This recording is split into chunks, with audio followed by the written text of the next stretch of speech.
At a House Oversight Committee hearing on Thursday, Representative Andy Biggs spoke about abortion. The Arizona Republican started by taking a shot at Delegate Eleanor Holmes Norton, saying she was, quote, crabbing about proposals to pass a national abortion ban and supersede states' laws.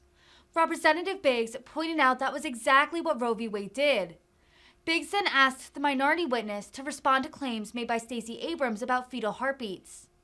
The House hearing comes after the Supreme Court overturned Roe v. Wade in June, sending abortion to the states.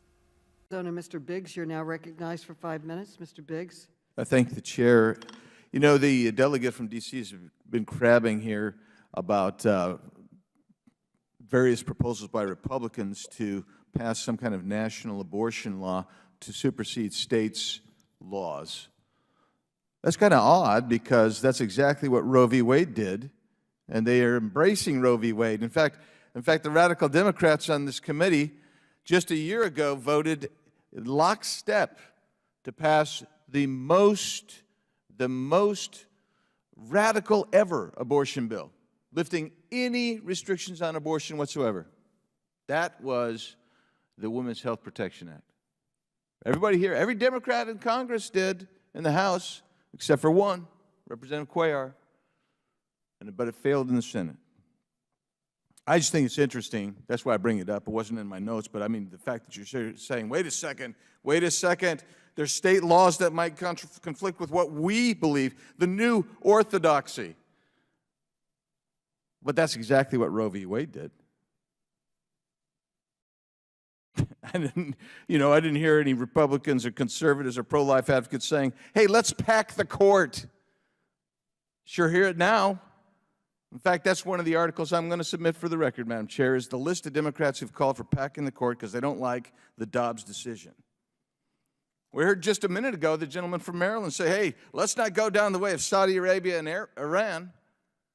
Apparently, he'd rather go down the way of China and North Korea, because that's what the bill that he voted for did. Take away all restrictions on abortion whatsoever. Yeah, that's pretty doggone radical if you ask me. And that's why it isn't so brave to have to come into this committee, because the chair and everybody in the majority, in fact, every witness but one agrees with that radical position. So the real person who's exhibiting bravery today, and I want to thank you for coming in, is Dr. Wubenhorst. Thanks for being here, coming into the belly of the beast, as Mr. Grothman said. By 6 weeks, medicine has found that an unborn baby's heart is beating, and that's a medical milestone echoed by popular websites like whattoexpect.com, babycenter.com, which even tells mothers, you may hear the sound this week if you have an early ultrasound.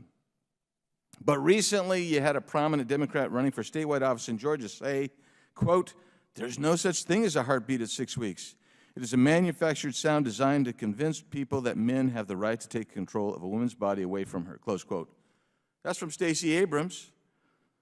And I want to say, Dr. Wubenhorst, I really appreciate what you said in your testimony, both written and oral today. The fact that we don't detect it doesn't mean it's not there. Please expand on that.